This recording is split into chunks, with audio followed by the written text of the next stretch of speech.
এই পিচ্চি, তুমি আমাকে কেন বিয়ে করতে চাচ্ছ? তোমার কি এখনো বিয়ের বয়স হয়েছে?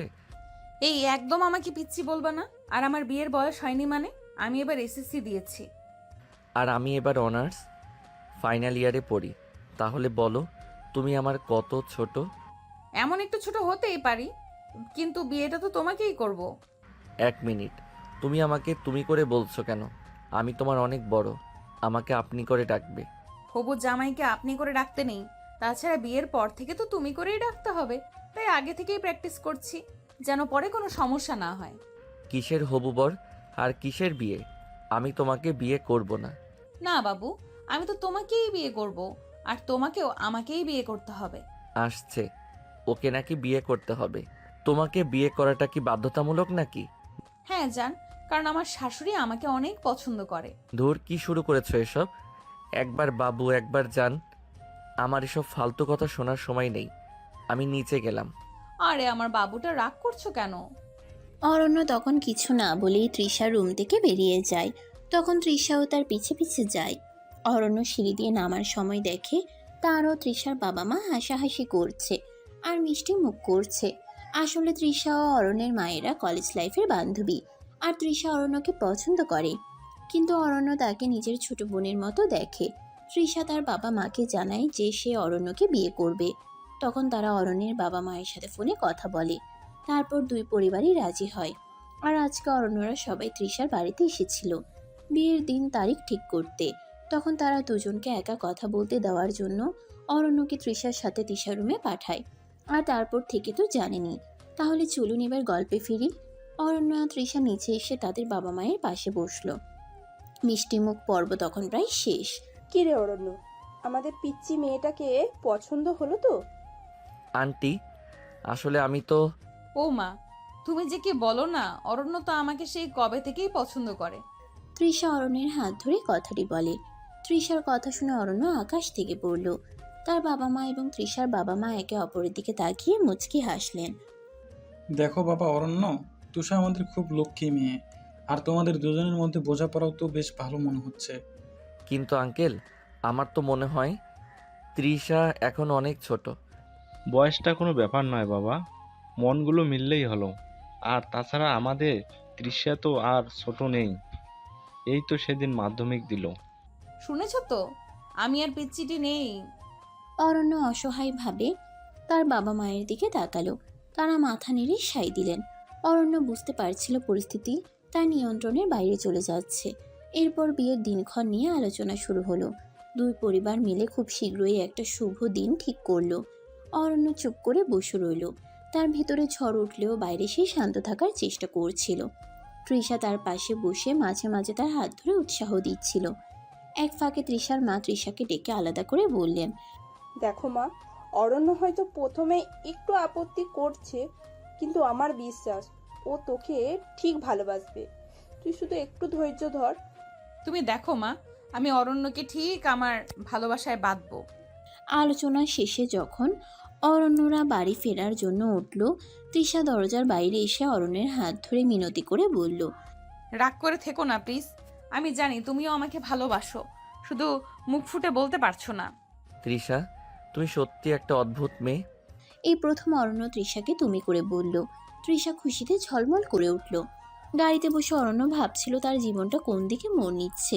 এই পিচ্ছি মেয়েটা কি সত্যিই তার জীবনের সঙ্গী হতে পারবে, নাকি এটা শুধুই একটা ভুল সিদ্ধান্ত? নানা চিন্তায় তার মন আচ্ছন্ন হয়ে রইল। অন্যদিকে তৃষা তার ঘরে গিয়ে আয়নার সামনে দাঁড়ালো। তার চোখে মুখে আনন্দের ঝিলিক। সে মনে মনে বলল, দেখো অরণ্য, আমি ঠিক তোমাকে আমার করবই। তৃষা মনে মনে বলে। এরপর থেকে অরণ্য আর তৃষার মধ্যে টুকটাক কথা হতে শুরু করলো। তৃষা নানা অজুহাতে অরণ্যকে ফোন করত, মেসেজ করত। প্রথমে বিরক্ত হলেও ধীরে ধীরে অরণ্যের সেই বিরক্তিটা কমতে শুরু করলো। তৃষার সরলতা, তার মিষ্টি কথাগুলো অরণ্যের মনের কোথাও একটা দাগ কাটতে শুরু করলো। একদিন তৃষা ফোন করে অরণ্যকে তাদের বাড়ির ছাদে আসতে বলল। বিকেলে ছাদে গিয়ে অরণ্য দেখলো সুন্দর করে বেলুন আর ফুল দিয়ে সাজানো হয়েছে। মাঝখানে একটা ছোট টেবিলের উপর রাখা দুটো চায়ের কাপ আর কিছু স্ন্যাক্স। কেমন সারপ্রাইজ দিলাম বলো তো? এসব তুমি করেছো? হ্যাঁ, তোমার সাথে একটু শান্তিতে চা খাবো বলে। তারা দুজনে চুপচাপ কিছুক্ষণ বসে চা খেলো। পরন্ত বিকেলের আলোয় তৃষার মুখটা আরো মায়াবী লাগছিল। অরণ্য অপলক দৃষ্টিতে তার দিকে তাকিয়ে রইল। তুমি কি এখনো রাগ করে আছো আমার উপর? না, আর রাগ নেই। তাহলে কি এখন থেকে আমরা বন্ধু? বন্ধু তো আমরা ছিলামই। এখন এখন হয়তো তার থেকেও বেশি কিছু। সত্যি? হ্যাঁ। সেই প্রথম তাদের মধ্যে একটা অন্যরকম অনুভূতি জন্মালো। রাগী স্বামীর মুখোশের আড়ালে থাকা মানুষটা ধীরে ধীরে পিচ্ছি বউয়ের ভালোবাসায় ডুবতে শুরু করলো। এরপর তাদের ভালোবাসার গল্প কোন নতুন মোড় নেবে? অরণ্য কি সত্যি তৃষাকে মন থেকে মেনে নিতে পারবে? তাদের অসমবয়সী প্রেম কি সমাজে কোনো বাধা সৃষ্টি করবে? জানতে হলে অপেক্ষা করতে হবে পরবর্তী পর্বের জন্য। বিয়ের দিন যতই এগিয়ে আসতে লাগলো, দুই বাড়িতে ততই ব্যস্ততা বাড়তে শুরু করলো। তৃষার বাড়ি জুড়ে উৎসবের আমেজ, আত্মীয় স্বজনে ভরে উঠেছে চারপাশ। গায়ে হলুদের ধুম লেগেছে, চলছে নানা ধরনের লোক নৃত্য আর গান। তৃষার মা আর তার বান্ধবীরা মিলেমিশে সব কাজ সামলাচ্ছেন। তৃষার চোখে মুখে আনন্দের ঝিলিক, নতুন জীবনের স্বপ্নে বিভোর সে। অন্যদিকে অরণ্যের বাড়িতেও বিয়ের তোড়জোড় চলছে। যদিও অরণ্যের মনে এখনো কিছুটা দ্বিধা কাজ করছে, তবুও পরিবারের চাপে এবং তৃষার ভালোবাসার কাছে সে নিজেকে সমর্পণ করেছে। তার মা সব অনুষ্ঠানে ছেলের পাশে থাকছেন এবং তাকে সাহস যোগাচ্ছেন। কি রে অরণ্য, তুই এত চুপচাপ কেন? বিয়েটা কি তোর ইচ্ছার বিরুদ্ধে হচ্ছে নাকি? না মা, তেমন কিছু না। আসলে একটু অন্যরকম লাগছে। তৃষা এখনো অনেক ছোট তো, তাই ভাবছি সব ঠিকঠাক হবে তো। বোকা ছেলে, ভালোবাসা কোনো বয়স হয় না। আর তৃষা যেমন মিষ্টি মেয়ে, ও ঠিক সংসার সামলাতে পারবে। তুই শুধু ওকে ভালোবেসে আগলে রাখিস।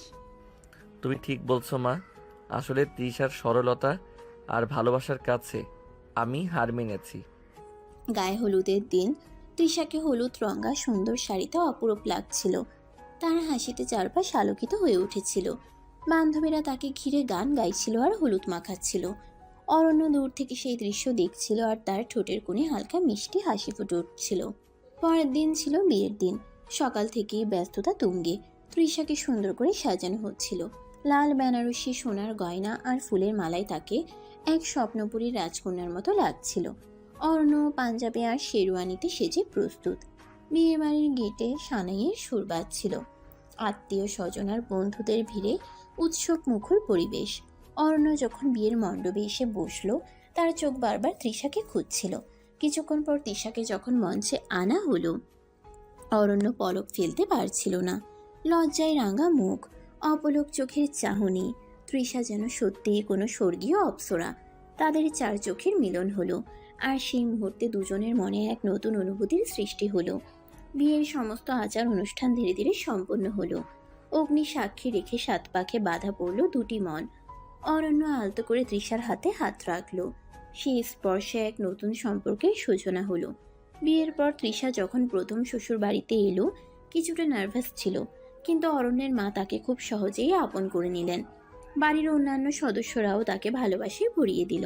প্রথম রাতে অরণ্য আর তৃষা যখন একা হলো, দুজনের মুখেই হালকা লজ্জা আর উত্তেজনা। তৃষা, তুমি কি খুব ক্লান্ত? না, তবে একটু ভয় লাগছে। ভয় পাওয়ার কিছু নেই, আমি তো তোমার পাশেই আছি। অরণ্য আলতো করে তৃষার হাত ধরল। তাদের অসম বয়সী প্রেম ধীরে ধীরে এক নতুন অধ্যায়ে প্রবেশ করলো। রাগী স্বামীর মনে পিচ্ছি বউয়ের জন্য ভালোবাসার বীজ অঙ্কুরিত হতে শুরু করলো। এরপর তাদের নতুন জীবন কেমন হবে? তাদের মধ্যকার সম্পর্কটা কতটা গভীর হবে? জানতে হলে অপেক্ষা করতে হবে পরবর্তী পর্বের জন্য। বিয়ের দিন স্থির হওয়ার পর থেকে অরণ্যের কেমন যেন একটা অন্যরকম লাগা শুরু হলো। তৃষার সাথে টুকটাক কথা হয় তার, মেসেজে বা ফোনে। প্রথমে বিরক্ত হলেও এখন সেই কথোপকথনগুলো তার কাছে আর তেমন খারাপ লাগে না। তৃষার সরল প্রশ্ন আর মিষ্টি আবদারগুলো মাঝে মাঝে তার ঠোঁটের কোণে হাসি ফোটায়। তবে এখনো পুরোপুরি দ্বিধা কাটাতে পারেনি সে। অন্যদিকে তৃষা তো মহা খুশি। তার স্বপ্ন সত্যি হতে চলেছে। সে সুযোগ পেলেই অরণ্যকে ফোন করে, নানা বিষয়ে গল্প করে। বিয়ের প্রস্তুতি নিয়ে তার উত্তেজনা চোখে পড়ার মতো। তৃষা অরণ্যকে ফোন করে বলে, এই শুনছো, আমার বান্ধবীরা বলছে বিয়ের শাড়িটা নাকি লাল রঙের হলেই ভালো।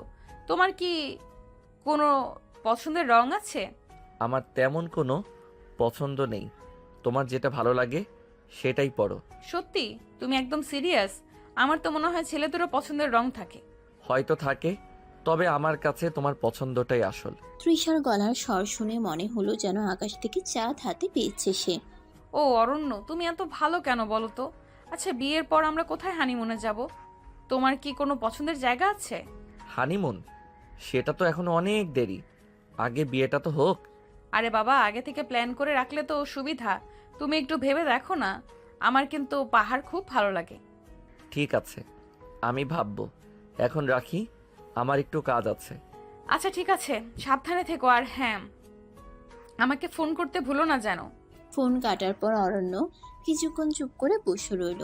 তৃষার উৎসাহ আর ভবিষ্যতের স্বপ্নগুলো তাকে কোথাও যেন ছুঁয়ে যায়।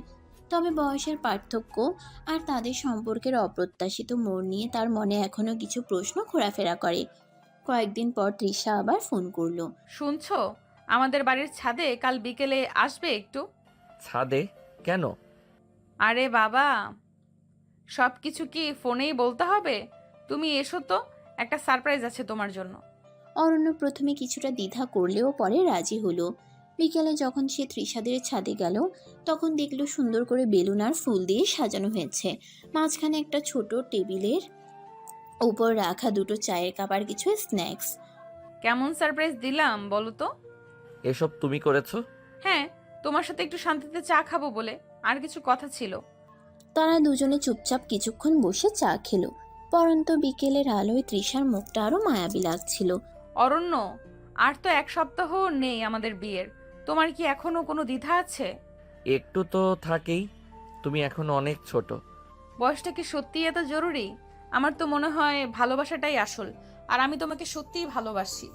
হয়তো তুমি ঠিক বলছো। তাহলে আর কোনো চিন্তা নেই তো? না, আর কোনো চিন্তা নেই। তৃষা অরণ্যের হাত ধরে। সেই বিকেলে ছাদে দাঁড়িয়ে তাদের সম্পর্কের এক নতুন দিক উন্মোচিত হলো। বিয়ের আগের এই দিনগুলোই ধীরে ধীরে অরণ্য যেন তৃষার ভালোবাসার কাছে আত্মসমর্পণ করতে শুরু করলো। রাগী স্বামীর মনে পিচ্ছি বউয়ের জন্য এক নরম অনুভূতি জন্ম নিতে শুরু করলো। বিয়ের পর তাদের জীবন কোন দিকে মোড় নেবে, সেটাই এখন দেখার অপেক্ষা। বিয়ের আর মাত্র কয়েকদিন বাকি। অরণ্যের মন থেকে দ্বিধার মেঘ অনেকটাই সরে গেছে। তৃষার ভালোবাসার উষ্ণতা তাকে ধীরে ধীরে গ্রাস করছে। সেই রাগী গম্ভীর ছেলেটা আজকাল আনমনে হাসে। তৃষার ফোন কলের জন্য অধীর আগ্রহে অপেক্ষা করে। একদিন তৃষা আবদার করলো তারা দুজনে কোথাও ঘুরতে যাবে। বিয়ের আগে একটু সময় তারা একান্তে কাটাতে চায়। অরণ্য প্রথমে কিছুটা ইতস্তত করলেও তৃষার মুখের দিকে তাকিয়ে না করতে পারল না। চলো না প্লিজ, কোথাও একটু ঘুরে আসি। আমার না একটু অন্যরকম লাগছে। বিয়ের আগে তোমার সাথে একটু একা সময় কাটাতে ইচ্ছে করছে। কোথায় যেতে চাও তুমি? এই কদিনের মধ্যে বেশি দূরে যাওয়া তো সম্ভব না। আরে বাবা, বেশি দূরে যেতে হবে না। আমাদের শহরের কাছেই তো একটা সুন্দর লেক আছে, মনে আছে? যেখানে আমরা ছোটবেলায় একবার গিয়েছিলাম। চলো না সেখানে যাই। হ্যাঁ, মনে পড়েছে। ঠিক আছে, চলো এখন যাবে। কালকে সকালে চলো প্লিজ। পরের দিন সকালে অরণ্য তৃষাকে নিয়ে রওনা হলো সেই লেকের উদ্দেশ্যে। পথের দুধারে সবুজ গাছপালা, পাখির কলরব, প্রকৃতি যেন তাদের আগমনের অপেক্ষায় ছিল। গাড়িতে হালকা গান বাজছিল, আর তারা দুজনে চুপচাপ বসে প্রকৃতির শোভা দেখছিল। নীরবতা ভাঙল তৃষার কলকাকলিতে। দেখো না ফুলগুলো কত সুন্দর। আমার মনে হয় যেন সব রং আজ একসাথে মিশেছে। তোমার চোখও আজ তেমনই রঙিন লাগছে। তৃষা লজ্জায় মুখ নামালো, তবে তার ঠোঁটের কোণে এক মিষ্টি হাসি খেলে গেল। লেকের ধারে পৌঁছে তারা কিছুটা সময় হেঁটে বেড়ালো। শান্ত জল, দূরে পাহাড়ের আবছা রেখা, সব মিলিয়ে এক মনোরম পরিবেশ। তৃষা অরণ্যের হাত ধরে আপন মনে কথা বলছিল। তাদের ছোটবেলার স্মৃতি, ভবিষ্যতের স্বপ্ন, সবকিছু যেন আজ তাদের কথার সঙ্গী হয়ে উঠেছে। মনে আছে ছোটবেলায় তুমি কত রাগী ছিলে? সব সময় আমার সাথে ঝগড়া করতে, আর এখন দেখো কেমন শান্ত হয়ে গেছো। সময় বদলায় তৃষা, আর কিছু মানুষের সংস্পর্শে এলে তো আরো বেশি বদলায়। তার মানে আমি তোমার জীবনে এসে তোমাকে বদলে দিয়েছি? বদলে দিয়েছো নয়, আমার জীবনে নতুন মানে এনে দিয়েছো। তারা কিছুক্ষণ চুপ করে লেকের ধারে বসে রইল। সূর্যের আলো তাদের মুখে পড়ছিল, আর তাদের নীরবতা যেন এক গভীর ভালোবাসার প্রকাশ। হঠাৎ তৃষা একটা আইসক্রিমের দোকান দেখতে পেয়ে বায়না ধরলো। অরণ্য হেসে তার আবদার মেটালো। আইসক্রিম খেতে খেতে তারা আবার হাঁটতে শুরু করলো। আমার না আজ খুব ভালো লাগছে। মনে হচ্ছে যেন সব চিন্তা দূর হয়ে গেছে। শুধু তুমি আর আমি এই মুহূর্তটা যেন কখনো শেষ না হয়। আমারও তাই মনে হচ্ছে। তারা লেকে শান্ত পরিবেশে একে অপরের সান্নিধ্যে সময় কাটাতে লাগলো। তাদের প্রথম একসাথে পথ চলা যেন এক নতুন সম্পর্কের সূচনা করলো। রাগী স্বামীর মনে তার পিছিয়ে বউয়ের জন্য যে গভীর টান সৃষ্টি হয়েছে, আজকের দিনটা যেন তারই প্রমাণ। লেকের শান্ত জলের ধারে পরন্ত বিকেলের মিষ্টি আলোয় তৃষার মন যেন আরো বেশি রোমান্টিক হয়ে উঠল। অন্যের হাত ধরে হাঁটতে হাঁটতে সে আনমনে গুনগুন করছিল কোনো পুরনো গান। তৃষা আনন্দের ঝলমল চোখে অরণ্যের দিকে তাকিয়ে বলে, জানো তো, আমার মনে হচ্ছে যেন কোনো স্বপ্ন দেখছি। তুমি আর আমি এমন সুন্দর একটা জায়গা। এটা স্বপ্ন নয়, সত্যি। আর সত্যিটা স্বপ্নের থেকেও সুন্দর। অরণ্য তৃষার দিকে তাকিয়ে মুচকি হাসে। তৃষা হঠাৎ দাঁড়িয়ে পড়ল, অরণ্যের দিকে ঘুরে তার দুহাত ধরল। অরণ্য অবাক হয়ে যায়। তুমি কি জানো, প্রথম যখন তোমাকে দেখেছিলাম তখন থেকে আমার মনে একটা অদ্ভুত ভালো লাগা কাজ করতো। যদিও তুমি সবসময় রাগেরেগি হয়ে থাকতে, তবু আমার মনে হতো তোমার ভেতরের মানুষটা অন্যরকম। সত্যি? আমার তো মনে হতো তুমি আমাকে ভয় পেতে। ভয়? একটুও না, বরং আমার মনে হতো এই রাগের আড়ালে একটা চাপা ভালোবাসা আছে, যেটা শুধু আমার জন্য অপেক্ষা করছে। তৃষা এক পা এগিয়ে এসে অরণ্যের আরো কাছে দাঁড়ালো। তাদের দুজনের চোখের ভাষায় যেন এক গভীর কথোপকথন চলতে লাগলো। আরে আজ দেখো, আমার সেই স্বপ্ন সত্যি হতে চলেছে। আর কটা দিন পরেই আমরা দুজন এক হব। তুমি আমার পাশে সবসময় থাকবে, তাই না? হ্যাঁ, সব সময়। আমি সব সময় তোমার পাশেই থাকবো। তৃষা আলতো করে তার এক হাত দিয়ে অরণ্যের গালে স্পর্শ করলো, তার চোখে গভীর ভালোবাসার মুগ্ধতা। তুমি জানো, আমার মাঝে মাঝে মনে হয় তুমি আমার থেকেও বেশি লাজুক। এত সুন্দর করে কথা বলো, অথচ মুখ ফুটে যেন সবটা বলতে পারো না। হয়তো তাই। আসলে আসলে তোমাকে হারানোর ভয় হয়। বোকা ছেলে, আমি কি আর কোথাও যাচ্ছি? আমি তো সবসময় তোমার কাছেই থাকবো। তৃষা অরণ্যের বুকে মাথা রেখে কথাটি বলে। সেই মুহূর্তে লেকের পা নীরব সাক্ষী হয়ে রইল দুটি হৃদয়ের গভীর ভালোবাসার। তৃষার রোমান্টিক আচরণে অরণ্যের ভেতরে জমে থাকা বরফ যেন ধীরে ধীরে গলতে শুরু করলো। সেও অনুভব করলো তৃষার প্রতি তার হৃদয়ের গভীর টান। কিছুক্ষণ পর তৃষা আবার হেসে উঠল। চলো না, ওই দূরে একটা ফুলের বাগান দেখা যাচ্ছে, আমরা সেখানে একটু ঘুরে আসি। চলো, যেখানে তোমার মন চাই। অরণ্য তৃষার হাত ধরে। তারা দুজনে হাতে হাত ধরে এগিয়ে চলল রঙিন ফুলের বাগানের দিকে। তাদের প্রথম একসাথে পথ চলা ভালোবাসার রঙে আরো রঙিন হয়ে উঠল। রঙিন ফুলের বাগানে কিছুক্ষণ সময় কাটানোর পর সূর্য পশ্চিম আকাশে ঢলে পড়ল। দিনের আলো ম্লান হয়ে আসতে শুরু করলো, আর তাদেরও ফেরার তারা অনুভব হলো। লেকের শান্ত বাতাস আর প্রকৃতির স্নিগ্ধতা তাদের মনকে শান্ত ও স্নিগ্ধ করে তুলেছিল। গাড়িতে ওঠার পর তৃষা কিছুটা নীরব হয়ে গেল। হয়তো সারাদিনের ঘোরাঘুরি আর রোমান্টিক মুহূর্তগুলোর রেশ তার মধ্যে তখনও বিরাজ করছিল। অরণ্য গাড়ির স্টিয়ারিংয়ে হাত রাখতেই তৃষা আলতো করে তার ডান হাতটি ধরল। ক্লান্ত লাগছে? একটু, তবে খুব ভালো লাগছে। আজকের দিনটা আমার সব সময় মনে থাকবে। আমারও। কিছুক্ষণ নীরবতা। গাড়ির মৃদু গতিতে তারা শহরের দিকে এগিয়ে যাচ্ছিল। তৃষা তখনও অরণ্যের হাত ধরেছিল। ধীরে ধীরে তার চোখের পাতা ভারী হয়ে গেল। ক্লান্ত শরীর লেলিয়ে পড়ল অরণ্যের কাঁধে। গভীর ঘুমে তলিয়ে গেল সে। অরণ্য একবার তৃষার দিকে তাকালো। শান্ত ঘুমন্ত মুখ, তার লম্বা চুলগুলো অরণ্যের কাঁধে আলতো করে ছড়ানো। সেই মায়াবী দৃশ্য দেখে অরণ্যের ঠোঁটের কোণে এক গভীর ভালোবাসার হাসি ফুটে উঠল। রাগী স্বামীর মনে আজ আর কোনো রাগ নেই, শুধু একরাশ মুগ্ধতা আর পরম যত্নের অনুভূতি। সে খুব সাবধানে গাড়ি চালাচ্ছিল, যাতে তৃষার ঘুমে কোনো ব্যাঘাত না ঘটে। বাইরের আলো রাস্তার পাশে গাছপালার ফাঁক দিয়ে এসে তৃষার মুখের উপরে পড়ছিল, এক স্বপ্নীল আভা সৃষ্টি করছিল। অরণ্যের মনে হচ্ছিল এই ছোট্ট সরল মেয়েটি তার জীবনে এক নতুন আলো নিয়ে এসেছে। গাড়ি তাদের বাড়ির কাছাকাছি পৌঁছালো। অরণ্য সাবধানে তৃষাকে জাগানোর চেষ্টা করলো। তৃষা, এই যে আমরা এসে গেছি। এসে গেছি? কখন? তৃষা চোখ খুলে চারপাশ তাকিয়ে বুঝতে পারলো তারা পৌঁছে গেছে। অরণ্যের কাঁধ থেকে মাথা সরিয়ে সে একটু অপ্রস্তুত হলো। সরি, আমি কখন ঘুমিয়ে পড়েছি খেয়ালই নেই। তোমার খুব অসুবিধা হয়েছে, তাই না? আরে না, বরং আমার ভালো লেগেছে। তুমি খুব শান্ত হয়ে ঘুমাচ্ছিলে, আর ঘুমানোর সময় তোমাকে অনেক কিউট লাগছিল। অরণ্যের কথাটি শুনে তৃষার মুখ লজ্জায় লাল হয়ে যায়। গাড়ি থেকে নেমে তারা বাড়ির দিকে এগিয়ে গেল। তৃষা তখন অরণ্যের হাত ধরেছিল। আজকের দিনটা তাদের সম্পর্কের এক নতুন অধ্যায়ের সূচনা করলো। একে অপরের প্রতি তাদের অনুভূতি আরো গভীর হলো। বিয়ের বাকি দিনগুলো তারা আরো ঘনিষ্ঠভাবে ভালোবাসার বাঁধনে জড়িয়ে পড়বে, সেটাই এখন দেখার অপেক্ষা। লেকের ধারে একান্তে সুন্দর সময় কাটানোর পর অরণ্য তৃষাকে নিয়ে তাদের বাড়ির দিকে রওনা হলো। গাড়িতে দুজনের নীরবতা ভালোবাসার এক নতুন ভাষা সৃষ্টি করলো। তৃষাদের বাড়ির সামনে গাড়ি থামিয়ে অরণ্য দরজা খুলে বেরিয়ে এলো। তৃষাও তার পেছন পেছন নামলো। তাহলে আসি, সাবধানে থেকো। আচ্ছা, তুমি সাবধানে যেও। অরণ্য যখন বাড়ির গেটের দিকে যাচ্ছিল, তার বাবা মা বারান্দায় দাঁড়িয়ে তাদের দেখছিলেন। কি বাবা, এত রাত হলো? অরণ্য, তুমি ভেতরে এসো তো। না আঙ্কেল, আসলে অনেক রাত হয়ে গেছে, আমার এখন যাওয়া উচিত। এত রাতে একা একা যাবে? রাস্তায় কোনো অসুবিধা হতে পারে, আজ এখানেই থেকে যাও। আজ এখানে? কিন্তু আন্টি। কোনো কিন্তু নয়, এত রাতে আর তোমাকে একা ছাড়ছি না। ভেতরে এসো, আমরা তোমার থাকার ব্যবস্থা করছি। তুষা, তুমি অরণ্যের হাত ধরে ভেতরে নিয়ে এসো। তৃষা অরণ্যের দিকে তাকিয়ে মুচকি হাসলো। অরণ্য কিছুটা অপ্রস্তুত হলেও তাদের আন্তরিকতায় না করতে পারল না। তৃষা তার হাত ধরে বাড়ির ভেতরে নিয়ে গেল। বসার ঘরে তৃষার বাবা মা অরণ্যের সাথে কিছুক্ষণ গল্প করলেন। রাতের খাবার খাওয়ার জন্য তাকে জোর করলেন। অরণ্য প্রথমে রাজি না হলেও তাদের আন্তরিক অনুরোধ উপেক্ষা করতে পারল না। খাবার টেবিলে পরিবেশটা বেশ উষ্ণ ছিল। তৃষার বাবা মা অরণ্যের সাথে নানা বিষয়ে কথা বললেন। তাদের ভবিষ্যৎ পরিকল্পনা নিয়ে আগ্রহ দেখালেন। তৃষা অপলক দৃষ্টিতে অরণ্যের দিকে তাকিয়েছিল, তার চোখে কৃতজ্ঞতা আর ভালোবাসা।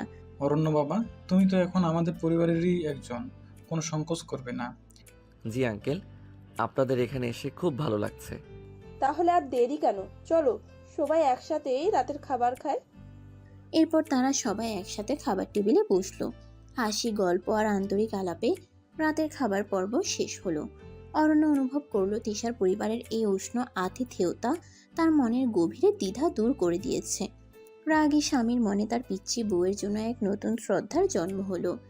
আজকের সন্ধ্যাটা যেন তাদের সম্পর্কের পথে একটি নতুন মাইলফলক স্থাপন করলো।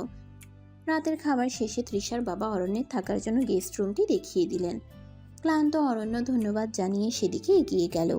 গেস্ট রুমে ঢুকে দরজা বন্ধ করতে এসে চমকে উঠল। পেছন থেকে কেউ একজন ঘরে ঢুকে দরজার সিটকিনি দিয়ে আটকে দিয়েছে। অরণ্য হকচকিয়ে ঘুরে দেখল তৃষা। তৃষা, তুমি এখানে এই সময়ে? একটু রোম্যান্স করতে এলাম আর কি। হ্যাঁ, রোম্যান্স মানে? কথা শেষ না হতেই তৃষা অরণ্যকে এক ধাক্কা মারল। অরণ্য সামলাতে না পেরে খাটের উপর পড়ে গেল। মুহূর্তের মধ্যেই তৃষা তার উপর ঝুঁকে পড়ল এবং তার ঠোঁট জোড়া নিজের ঠোঁটের মধ্যে পুড়ে নিল। অরণ্যের চোখে বিস্ময় বিস্ফোরিত হলো। তৃষার আকস্মিক এবং সাহসী আক্রমণে সে হতবাক হয়ে গিয়েছিল। তৃষা এমনভাবে তাকে ধরেছিল যে প্রথম কয়েক মুহূর্ত সে নিজেকে ছাড়ানোর চেষ্টাও করতে পারল না। তৃষার ঠোঁটের উষ্ণ স্পর্শে তার শরীরে যেন একটা স্রোত বয়ে গেল। কিছুক্ষণ পর যখন তৃষা অরণ্যের জামার বোতাম খোলার চেষ্টা করলো, তখন যেন অরণ্যের সম্বিত ফিরল। সে দ্রুত হাত বাড়িয়ে তৃষার হাত ধরল এবং তাকে সরিয়ে একপাশে ঠেলে দিল। এটা ঠিক না তৃষা, এখন এসব করা উচিত নয়। যা করার বিয়ের পরেই হবে। তৃষা প্রথমে কিছুটা অপ্রস্তুত হয়ে গেল। অরণ্যের অপ্রত্যাশিত প্রতিক্রিয়ায় সে যেন থমকে গিয়েছিল। কিছুক্ষণ নীরব থাকার পর তার মুখ লাল হয়ে উঠল। সরি, আমার ভুল হয়ে গেছে। আমি আসলে একটু বেশি আবেগপ্রবণ হয়ে গিয়েছিলাম। তৃষা আর এক মুহূর্তও সেখানে দাঁড়ালো না, দ্রুত দরজা খুলে ঘর থেকে বেরিয়ে গেল। অরণ্য হতভম্বের মতো খাটের উপরে বসে রইল। তার বুকের ভেতর তখনও ধুকপুক করছিল। তৃষার সে আকস্মিক চুম্বন এবং তার সাহসী পদক্ষেপ অরণ্যের মনে এক নতুন আলোড়ন সৃষ্টি করল। রাগী স্বামীর মনে তার পিচ্ছি বউয়ের প্রতি অন্যরকম এক অনুভূতি জন্মালো। একদিকে বিস্ময়, অন্যদিকে এক চাপা উত্তেজনা। রাতের নিস্তব্ধতায় অরণ্য একা বসে ভাবতে লাগলো, বিয়ের পর তাদের জীবন কোন দিকে মোড় নেবে। ভোরের আলো ফুটতেই অরণ্যের ঘুম ভাঙল। গত রাতের অপ্রত্যাশিত ঘটনা তার মনকে কিছুটা এলোমেলো করে রেখেছিল। বিছানায় উঠে বসতেই তার ফোনটা বেজে উঠল। স্ক্রিনে মায়ের নাম ভেসে উঠল। কি রে বাবা, ঘুম থেকে উঠেছিস? আজ যখন আসবি তৃষাকে সাথে নিয়ে আসিস তো। তৃষাকে? কেন মা? আরে বাবা, বিয়ের আর কদিন বাকি, এখন থেকেই তো কাজকর্ম শুরু হবে। আর তাছাড়া মেয়েটা একা একা শ্বশুরবাড়িতে আসবে নাকি? তুই বরং ওকে সাথে করে নিয়ে আয়। ঠিক আছে মা, আমি কথা বলছি। ফোন রেখে অরণ্য কিছুক্ষণ চুপ করে বসে রইল। গতকাল রাতের ঘটনা এবং মায়ের এই অপ্রত্যাশিত অনুরোধ সব মিলিয়ে তার মনে একটা মিশ্র অনুভূতি কাজ করছিল। ফ্রেশ হয়ে অরণ্য নিচে গেল। তৃষার বাবা মা তখন নাস্তার টেবিলে বসেছিলেন। আঙ্কেল, আসলে আমার মা ফোন করেছিলেন। তিনি বলছিলেন আজ যখন আমি যাব তখন যেন তৃষাকে সাথে করে নিয়ে যাই। বিয়ের কিছু কাজ শুরু হবে তো, তাই। হ্যাঁ বাবা, তাতে আর অসুবিধে কি? এখন তো তোমরা এক পরিবারেরই অংশ। তুষা তো তৈরিই আছে মনে হয়। হ্যাঁ অরণ্য, তুমি বরং তিশাকে নিয়ে যাও, আমাদেরও চিন্তা কমবে। আমি তো রেডি ছিলাম, কখন যাবে বলো? তুমি যখন বলবে। নাস্তা শেষ করে অরণ্য তৃষাকে নিয়ে তার বাড়ির উদ্দেশ্যে রওনা হলো। গাড়িতে দুজনেই চুপচাপ। গতকাল রাতের ঘটনার রেশ দুজনের মনেই হালকাভাবে বিদ্যমান। তবে বাইরের উজ্জ্বল সকাল যেন এক নতুন শুরুর ইঙ্গিত দিচ্ছিল। রাগী স্বামীর পাশে তার পিচ্ছি বউ। এক নতুন পথে তাদের একসাথে যাত্রা শুরু হলো। বিয়ের বাকি দিনগুলো তারা কিভাবে কাটাবে সেটাই এখন দেখার অপেক্ষা। অরণ্য গাড়ি থামিয়ে গেটের সামনে দাঁড়ালো। তৃষা তার পাশে বসে কিছুটা নার্ভাস বোধ করছিল। এই প্রথম সে অরণ্যের বাড়িতে আসছে। শ্বশুরবাড়ির পরিবেশটা কেমন হবে তা নিয়ে তার মনে নানা প্রশ্ন ঘুরপাক খাচ্ছিল। অরণ্য গেট খুলে গাড়ির ভেতরে ঢোকালো। পার্কিংয়ে গাড়ি থামিয়ে দুজনে যখন দরজা খুলে নামলো, ঠিক তখনই অরণ্যের সমবয়সী একদল মেয়ে ছুটে এসে অরণ্যকে জড়িয়ে ধরলো। অরণ্য, তুই এসে গিয়েছিস? কি রে, বিয়ে কবে? আমরা তো দিন গুনছি। মেয়েগুলোর এমন আকস্মিক এবং ঘনিষ্ঠ অভ্যর্থনায় তৃষা হকচকিয়ে গেল। তার মুখটা মুহূর্তেই কঠিন হয়ে উঠল। অরণ্যের সাথে এই মেয়েগুলোর এত ঘনিষ্ঠতা তার ভালো লাগলো না। তার মনে একটা চাপা রাগ জন্মালো। মেয়েগুলো অরণ্যকে টেনে ভেতরে নিয়ে যাওয়ার চেষ্টা করলো। অরণ্য অপ্রস্তুত হয়ে তাদের হাত ছাড়ানোর চেষ্টা করছিল। ঠিক সেই মুহূর্তে অরণ্যের মা এগিয়ে এলেন। আরে তোরা কি করছিস? অরণ্যর সাথে ওটাকে দেখ তো। অরণ্যের মা তৃষার কাছে এসে স্নেহের হাত রাখলেন। এই যে মা, তুমি কিছু মনে করো না, ওরা হচ্ছে অরণ্যর কাজিন। ছোটবেলা থেকেই ওরা এরকম, যখনই সবাই একসাথে হয় নিজেদের ছাড়া আর কিছুই বুঝে না, একটু বেশি উৎসাহী আর ছেলে মানুষ। তুমি একদম রাগ করো না লক্ষ্মী মা। না না আন্টি, রাগ করবো কেন? ওরা তো সবাই খুব আন্তরিক মনে হচ্ছে। যদিও তৃষা মুখে স্বাভাবিক থাকার চেষ্টা করলো, তার ভেতরে চাপা রাগটা অরণ্যের মায়ের চোখ এড়ালো না। অরণ্য ততক্ষণে তার কাজিনদের হাত ছাড়িয়ে তৃষার পাশে এসে দাঁড়িয়েছে। হ্যাঁ তৃষা, এরা আমার ছোটবেলার বন্ধু আর কাজিন। একটু পাগলাটে আর কি। তৃষা অরণ্যের দিকে একবার তাকালো। তার চোখে তখনও হালকা অসন্তোষের ছোঁয়া। অরণ্যের মা পরিস্থিতি হালকা করার জন্য বললেন, চলো ভেতরে চলো, তোমরা ফ্রেশ হয়ে বসো, আমি তোমাদের জন্য নাস্তার ব্যবস্থা করছি। আর তোরা অরণ্যকে একটু ছাড় দিনি, ও বউ নিয়ে এসেছে, একটু তো শান্তিতে থাকতে দে। অরণ্যের মা তাদের ভেতরে নিয়ে গেলেন। তৃষা নীরবে তাদের অনুসরণ করলো। তবে তার মনের মধ্যে ওঠা রাগ তখনও পুরোপুরি শান্ত হয়নি। শ্বশুরবাড়ির প্রথম দিনে এই অপ্রত্যাশিত অভ্যর্থনা তার মনে একটা চাপা অস্বস্তি সৃষ্টি করলো। অরণ্য কি পারবে তার এই রাগ ভাঙাতে, সেটাই এখন দেখার বিষয়। ড্রয়িং রুমে সবাই বসলো। অরণ্যের মা তৃষার পাশে বসলেন এবং তার সাথে কুশল বিনিময় করতে লাগলেন। কিন্তু অরণ্যের কাজিন মেয়েরা তখনও অরণ্যকে ঘিরে নানা রকম হাসি ঠাট্টা করছিল। কিরে অরণ্য, ভাবিকে তো একদম চুপচুপ দেখাচ্ছে, ভয় পাচ্ছে নাকি আমাদের? ভয় পাবেন না কেন? এতগুলো দার্জেল ননদ পেলে তো একটু ভয় লাগারই কথা। তোরা থামবি একটু। তৃষা নতুন এসেছে, ওকে একটু স্বস্তি দে। ওহো, এখন থেকেই বউয়ের পক্ষ নিচ্ছিস? বিয়ের পর তো আমাদের একদম ভুলে যাবি। মেয়েগুলোর এই ধরনের কথা তৃষার একদম ভালো লাগছিল না। তাদের ঘনিষ্ঠতা এবং অরণ্যের সাথে রসিকতা তার মনে তীব্র অস্বস্তি সৃষ্টি করছিল। সে আর চোখে অরণ্যের দিকে তাকাচ্ছিল, কিন্তু অরণ্য তাদের কথাই হেসে উড়িয়ে দিচ্ছিল। অরণ্যের মা সবার উদ্দেশ্যে বলে, এই তোরা এবার থাম, দেখছিস না বাড়ির নতুন বউ, একটু সম্মান দে।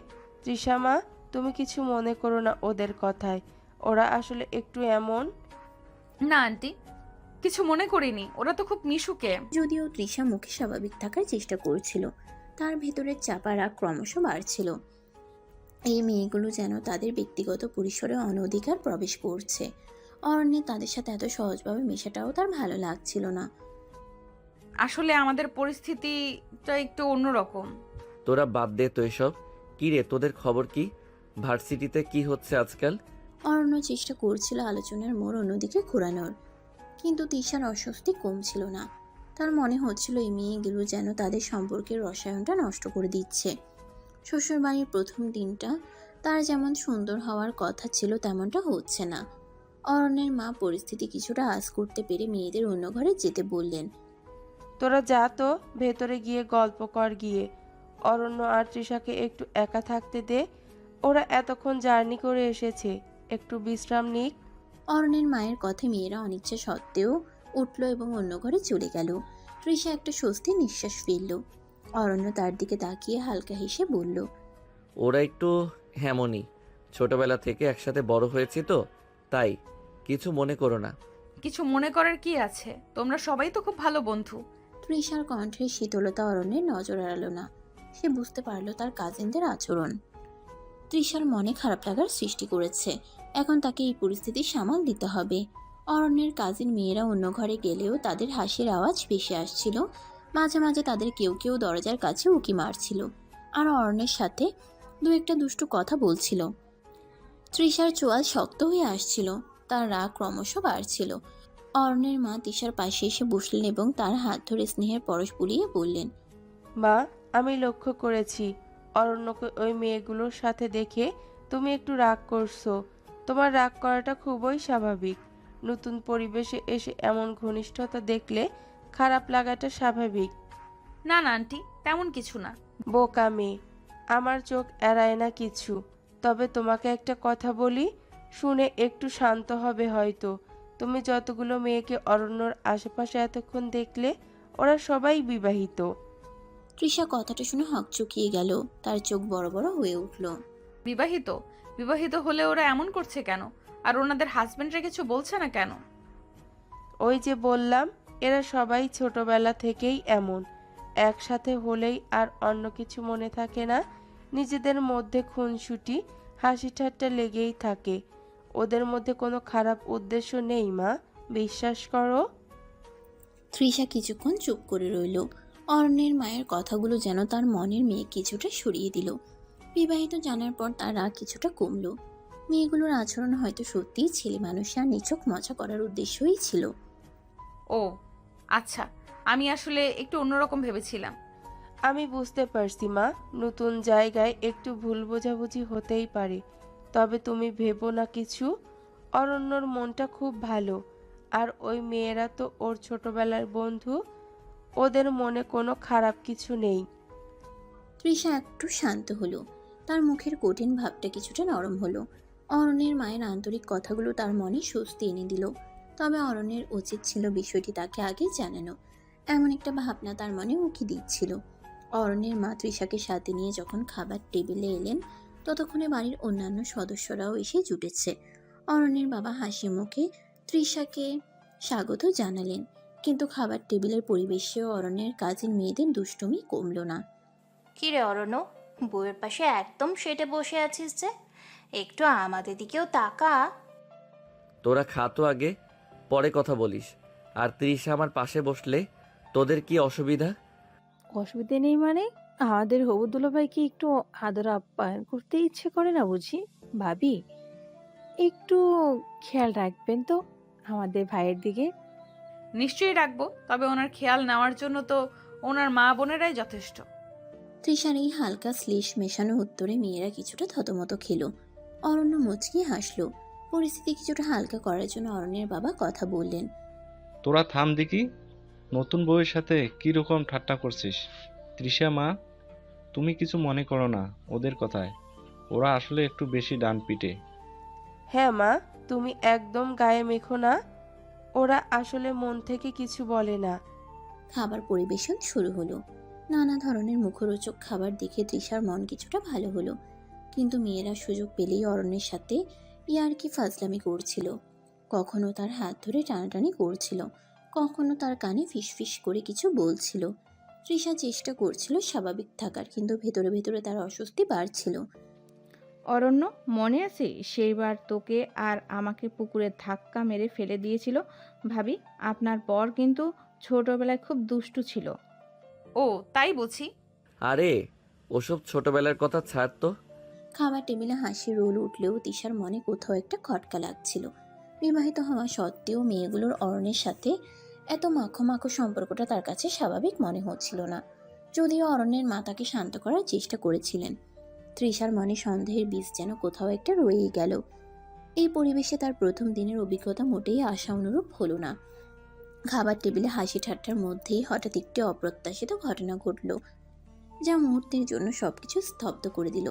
অরণ্যের এক কাজিন, যে সবসময় একটু বেশি নাটকীয়তা পছন্দ করে, হঠাৎ করেই চেয়ার থেকে উঠে দাঁড়ালো।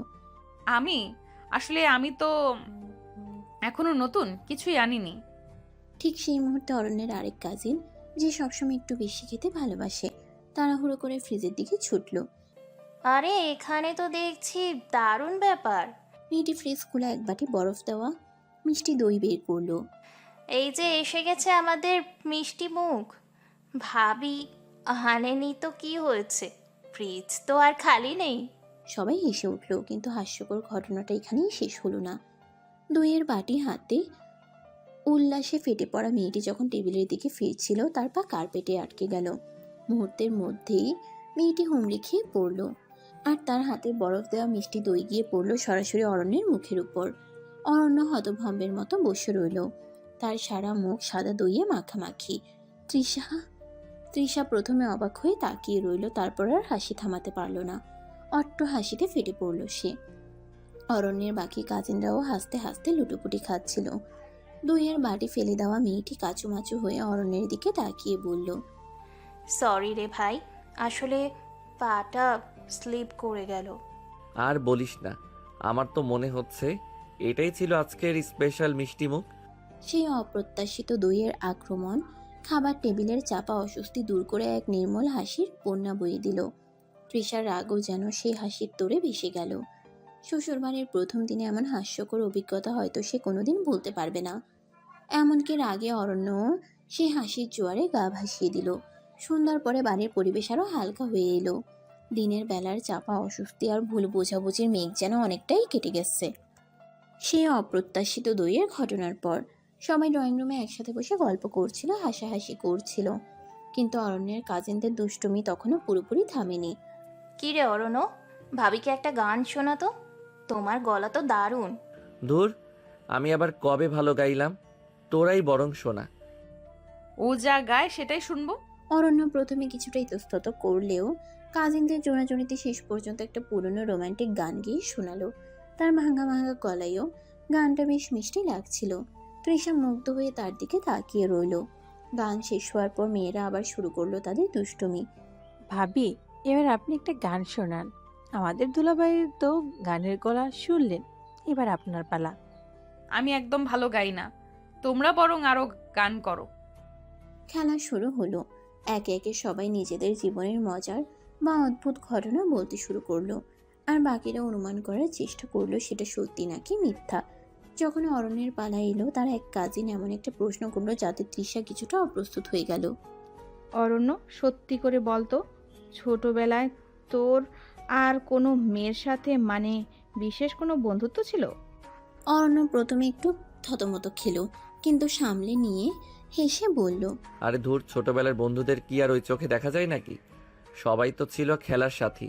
তৃষা অরণ্যের উত্তর শুনে মনে মনে একটু শান্তি পেল, তবে তার চোখ অরণ্যের মুখের দিকে তীক্ষ্ণভাবে নজর রাখছিল। এরপর খেলা চলতে থাকলো, কখনো মজার ভুল উত্তর, কখনো অপ্রত্যাশিত সত্যি। সব মিলিয়ে সন্ধ্যার আড্ডা বেশ জমে উঠল। অরণ্যের কাজিনরা তৃষাকে তাদের সাথে মিশিয়ে নেওয়ার আপ্রাণ চেষ্টা করছিল, আর তৃষাও ধীরে ধীরে তাদের সাথে সহজ হয়ে আসছিল। সেই দিনের শুরুতে যে চাপা অস্বস্তি ছিল, সন্ধ্যার রঙ্গলীলায় তা অনেকটাই হালকা হয়ে গেল। রাগী স্বামীর বাড়ির লোকজনের এই আন্তরিকতা তৃষার মন ছুঁয়ে গেল। ক্যাম্প ফায়ারের চারপাশের আনন্দ তখন মধ্যরাত ছুঁই ছুঁই। আগুনের লেলিহান শিখা আকাশের দিকে নৃত্য করছে, আর তার আলোয় সবার মুখের হাসি আরও স্পষ্ট হয়ে উঠেছে। স্পিকারে ভেসে আসা গানের তালে তালে কেউ হাততালি দিচ্ছে, কেউ বা গুনগুন করছে।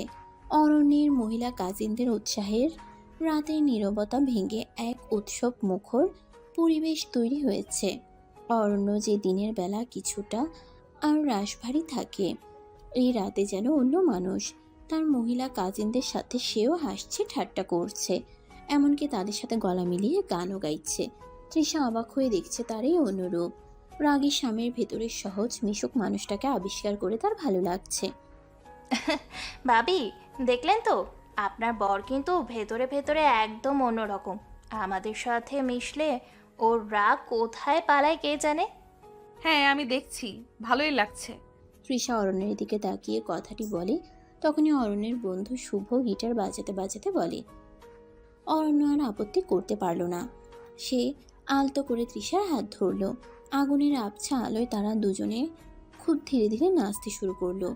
তাদের চোখে চোখ পড়তেই এক নীরব ভালোবাসার আদান প্রদান হলো। চারপাশের হইচইয়ের মধ্যে তারাও যেন নিজেদের এক আলাদা জগৎ খুঁজে পেল। তাদের নাচ দেখে অরণ্যের মা এগিয়ে এসে তৃষার মাথায় হাত বুলিয়ে বললেন, দেখলি তো মা, আমার ছেলেটা আসলে খারাপ না, একটু মুখচোরা আর গম্ভীর। এই যা, তোকে পেয়ে ওর মনটাও নরম হবে দেখিস। আমারও তাই মনে হয় আন্টি। তৃষা অরণ্যের মায়ের হাত ধরে কথাটি বলে। কিছুক্ষণ পর নাচ থামলে আবার গল্প শুরু হলো। এবার অরণ্যের বাবাও তাদের সাথে যোগ দিলেন। তিনি তার যৌবনের নানা মজার ঘটনা শোনাচ্ছিলেন, যা শুনে সবাই হেসে লুটোপুটি খাচ্ছিল। তৃষার মনে হচ্ছিল এই পরিবারটা সত্যিই ভালোবাসায় পরিপূর্ণ। অরণ্যের বাবা তৃষাকে বললেন, মা, তুমি আমাদের অরণ্যটার একটু খেয়াল রেখো। ও বাইরে থেকে যতই রাগ দেখাক না কেন, ভেতরে কিন্তু খুব নরম মন। আমি নিশ্চয়ই খেয়াল রাখবো বাবা। রাত আরও গভীর হলো। ঠান্ডার প্রকোপ বাড়লে সবাই আগুনের আরও কাছ ঘেঁষে বসলো। কারো হাতে ছিল গরম চায়ের পেয়ালা, কারো হাতে হালকা স্ন্যাক্স। ক্লান্তির চাপ পড়লেও কারো মনে যেন ক্লান্তি নেই। ভাবি, আপনার আর অরণ্য ভাইয়ের দেখা কোথায় হয়েছিল বলুন তো? আমাদের খুব জানতে ইচ্ছে করে। আমাদের প্রথম দেখাটা একটু অন্যরকম ছিল। আসলে ও আমাকে প্রথমে একদম পছন্দ করতো না। কে বলেছে পছন্দ করতাম না? আমি তো প্রথম দেখাতেই মানে সেরকম কিছু না। অরণ্যের কথা শুনে সবাই হেসে উঠল। তৃষাও হাসতে হাসতে অরণ্যের হাতে চিমটি কাটলো। তাদের এই খুনসুটি রাতের আনন্দ আরও বাড়িয়ে দিল। ক্যাম্প ফায়ারের আগুন ধীরে ধীরে নিভে গেল, কিন্তু তাদের মনের উষ্ণতা তখনও অক্ষুণ্ণ ছিল। রাতের আকাশের তারারা যেন তাদের এই আনন্দ যজ্ঞের নীরব সাক্ষী। ক্লান্তি আর ভালোবাসার এক মিষ্টি আবেশে সবার চোখ ঘুমে ঢুলে আসছিল। অরণ্যের বাবা ঘোষণা করলেন, রাত অনেক হয়েছে, এবার সবার ঘুমাতে যাওয়া উচিত। ধীরে ধীরে সবাই যে যার ঘরের দিকে রওনা হলো। অরণ্য আর তৃষা পাশাপাশি হাঁটছিল। নীরবতা ভেঙে তৃষা আলতো করে অরণ্যের হাত ধরল। অরণ্য তৃষার হাত ধরে। তৃষা বলে, আজকের দিনটা খুব সুন্দর ছিল। তোমার সাথে থাকলে সব দিনই সুন্দর। রাতের অন্ধকারে শ্বশুরবাড়ির প্রথম দিনের সমস্ত ভুল বোঝাবুঝি আর অস্বস্তি কাটিয়ে অরণ্য আর তৃষা যেন আরও এক ধাপ কাছে এলো।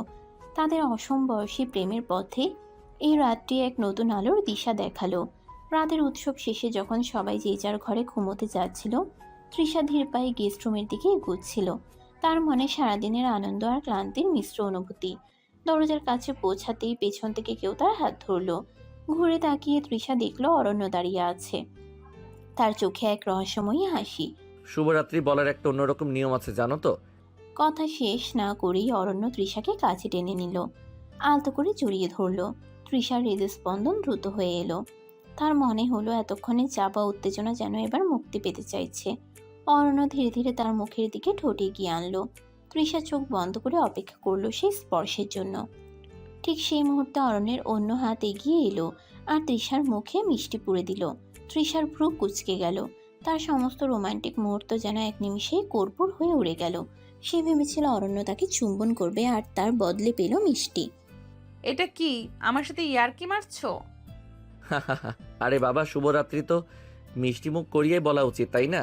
তৃষার রাগ ক্রমশ বাড়ছিল। অরণ্যর এই ছেলে মানুষের রসিকতা তার একদম ভালো লাগে না। সে রাগে ফুঁসছিল, কিন্তু অরণ্য তখনও হাসছে। হঠাৎ করেই তৃষা এক পা এগিয়ে এলো এবং অরণ্যের ঠোঁট নিজের ঠোঁটের মধ্যে টেনে নিল। অরণ্য হতভম্ব হয়ে গেল। তার চোখ বিস্ময়ে বড় বড় হয়ে গেল।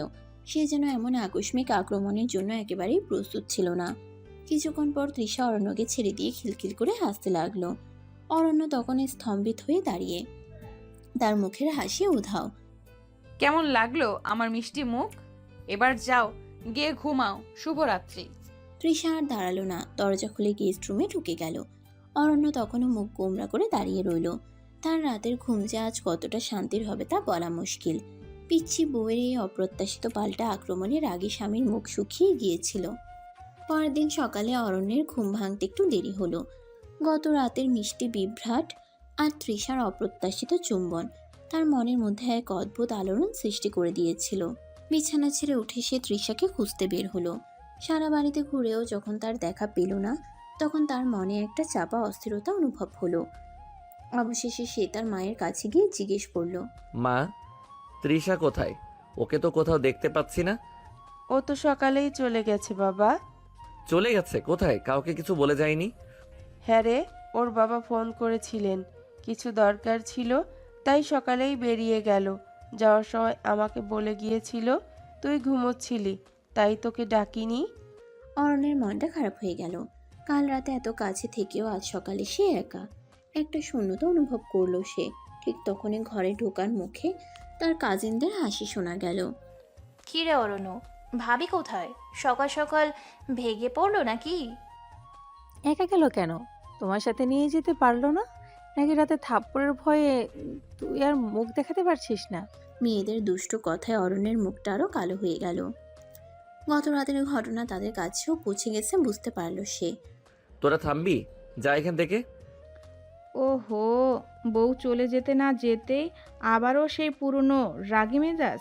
ভাবিকে ধরে রাখতে পারলি না তো এটা তোমারই দোষ। মেয়েদের হাসি আরো বাড়লো।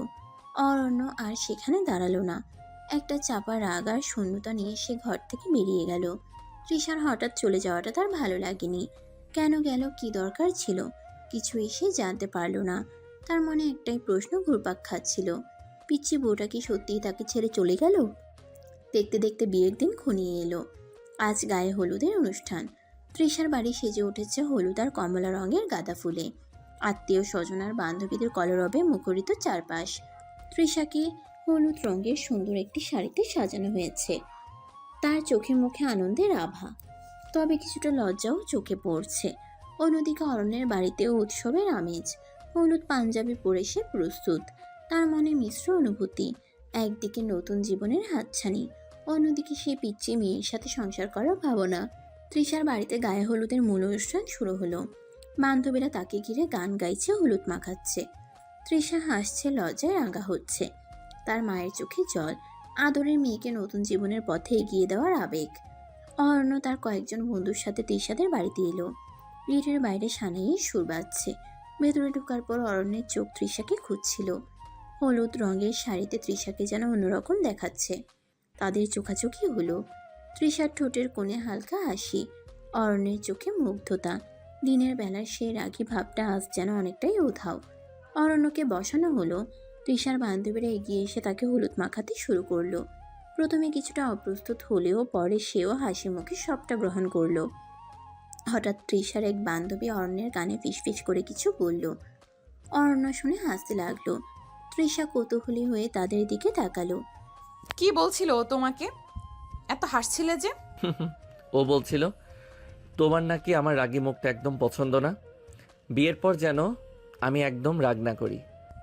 একদম ঠিক বলেছে। খবরদার, বিয়ের পর যদি রাগ করো তো দেখবে মজা। তাদের খুনসুটিতে আশেপাশের সবাই হেসে উঠল। গায়ে হলুদের রঙে মিশে গেল ভালোবাসার রং।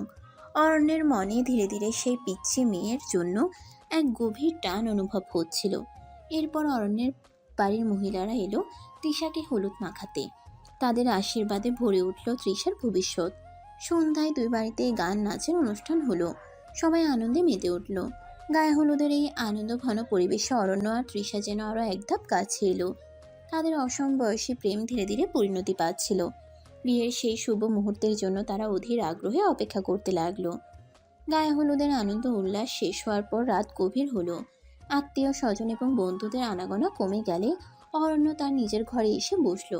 সারাদিনের ব্যস্ততা আর হট্টগোলের পর চারপাশ শান্ত হয়ে এসেছে, কিন্তু অরণ্যের মনটা কিছুতেই শান্ত হচ্ছিল না।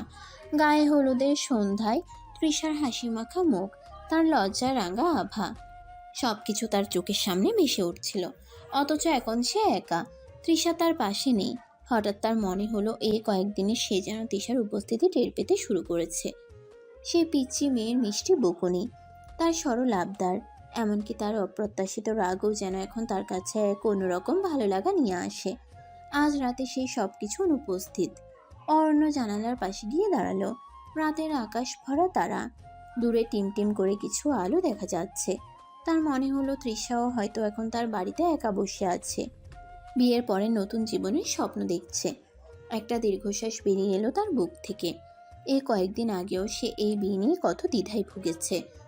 তৃষাকে তার ছোট বোনের মতো মনে হতো, কিন্তু গায়ে হলুদের সন্ধ্যায় যখন তাদের চোকাচোকি হয়েছিল তখন সে এক নতুন অনুভূতি টের পেয়েছিল। তৃষার চোখের সেই গভীর চাউনি যেন তার মনের সব দ্বিধা দূর করে দিয়েছিল। আজ রাতে সে অনুভূতি আরো তীব্র হলো। সে অনুভব করলো তৃষাকে ছাড়া তার ভালো লাগছে না। সে পিচ্ছে মেয়েটা কখন যেন তার মনের অনেকটা জায়গা দখল করে নিয়েছে, তা সে নিজেও টের পায়নি। অরণ্য বিছানায় এসে শুয়ে পড়ল, কিন্তু ঘুম যেন তার চোখের পাতা থেকে বহু দূরে। তার কেবলই মনে পড়ছিল তৃষার কথা, তার মিষ্টি হাসি, তার দুষ্টুমি, তার ভালোবাসার প্রকাশ। সবকিছু যেন তার মনের তারে এক বিষণ্ণ সুর বাজিয়ে যাচ্ছিল। রাগী স্বামীর মনে আজ এক অদ্ভুত শূন্যতা। যে মেয়েকে সে এতদিন ছোট মনে করেছে, আজ তাকে এক মুহূর্তের জন্য চোখের আড়াল করতে ইচ্ছে করছে না।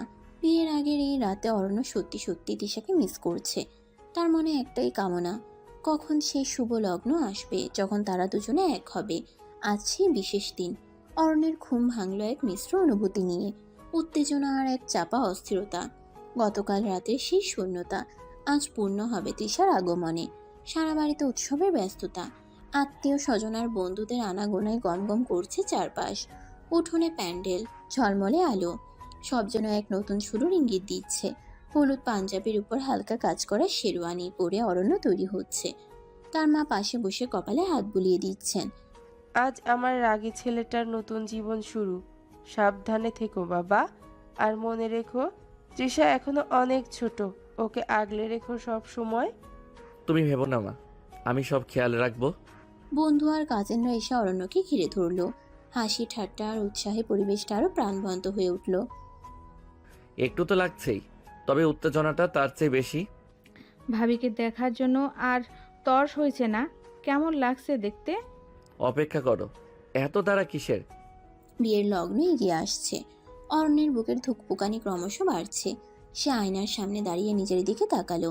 সেই রাগী গম্ভীর ছেলেটা আজ নতুন এক পরিচয়ে পরিচিত হতে চলেছে। একজন স্বামী। বরযাত্রীর জন্য গাড়ি তৈরি। অরণ্য গাড়িতে উঠল। তার চারপাশের কোলাহল ভেদ করে তার মনে কেবলই ভেসে আসছে তৃষার মুখ, সে পিচ্ছি মেয়ের সরলতা, তার ভালোবাসা। সবকিছু আজ এক নতুন মাত্রা পেতে চলেছে। গাড়ি ধীরে ধীরে তৃষাদের বাড়ির দিকে রওনা হলো। পথের দুধারের চেনা দৃশ্যগুলো আজ যেন অন্যরকম লাগছে। অরণ্যের মনে একটাই ভাবনা, আর কিছুক্ষণের অপেক্ষা। তারপর সেই মিষ্টি মুখ, সে ভালোবাসার স্পর্শ, সবকিছু তার হবে। রাগী স্বামীর জীবনে আজ এক নতুন অধ্যায়ের সূচনা হতে চলেছে। অবশেষে বরযাত্রীর গাড়ি তৃষাদের বাড়ির গেটের সামনে এসে থামল। সানাইয়ের করুণ সুর তখন বাতাসে ভাসছে। অরণ্যের বুকের ধুকপুকানি আরো বেড়ে গেল। গেটের বাইরে বহু মানুষের ভিড়। গাড়ি থেকে নামতেই অরণ্য দেখল গেট আটকে দাঁড়িয়েছে একদল তরুণী। তাদের মুখে হাসি হাসি, তবে চোখে দুষ্টুমির ঝিলিক। এরা আর কেউ নয়, তৃষার বান্ধবী ও কাজিন দল। অরণ্য মুচকি হেসে তার সাথে থাকে একটি ছোট বাক্স এগিয়ে দিল। বক্স খুলে মেয়েরা খুশিতে চিৎকার দিয়ে উঠল। তাতে ছিল সুন্দর কিছু গয়না আর মিষ্টি। তাদের আবদার পূর্ণ হওয়ার পর মেয়েরা হাসি মুখে গেটের তালা খুলে দিল। অরণ্য বন্ধুদের সাথে ভেতরে প্রবেশ করলো। উঠোনে তখন বহু লোকের সমাগম। চারদিকে আলো ঝলমল করছে, আর সানাইয়ের সুর যেন বিষাদের মধ্যেও এক আনন্দের বার্তা বয়ে আনছে। অরণ্যের চোখ খুঁজছিল সেই মুখটি, যার জন্য সে এতক্ষণ অপেক্ষা করছিল, সেই পিচ্চি মেয়েটা যে আজ থেকে তার জীবনের সঙ্গী হতে চলেছে। গেটের এই ছোট্ট বাধা পেরোনোর পর তার মন আরও অস্থির হয়ে উঠল সেই শুভ মুহূর্তের জন্য, যখন তাদের দুজনের মিলন হবে। গেটের বাধা পেরিয়ে অরণ্য ধীরে ধীরে এগিয়ে গেল বিয়ের মঞ্চের দিকে। সেখানে তার জন্য সুন্দর করে আসন সাজানো হয়েছে। চারপাশে আলো রোশনাই, ফুলের সুবাস আর আত্মীয় স্বজনের গুঞ্জন। অরণ্য মঞ্চে গিয়ে বসলো। তার মন তখনও অস্থির, কেবলই অপেক্ষা সেই বিশেষ মানুষটির জন্য। কিছুক্ষণ পর মণ্ডপের দিকে এক স্নিগ্ধ আলো পড়ল। সকলে উৎসুক হয়ে সেদিকে তাকালো। ধীরে ধীরে কয়েকজন মহিলা তৃষাকে ধরে মঞ্চের দিকে এগিয়ে আসছে। লাল বেনারসিতে ঢাকা, সোনার গয়নায় ঝলমল করা তৃষাকে যেন এক স্বপ্নপুরী লাগছিল। তার মুখ ঘোমটার আড়ালে ঢাকা, তবে তার পায়ের আলতা রাঙা স্পর্শ অনুভব করতে পারছিল অরণ্য। তৃষাকে এনে অরণ্যর পাশে বসানো হলো। তাদের দুজনের মধ্যে তখনও কিছু দূরত্ব বজায় ছিল।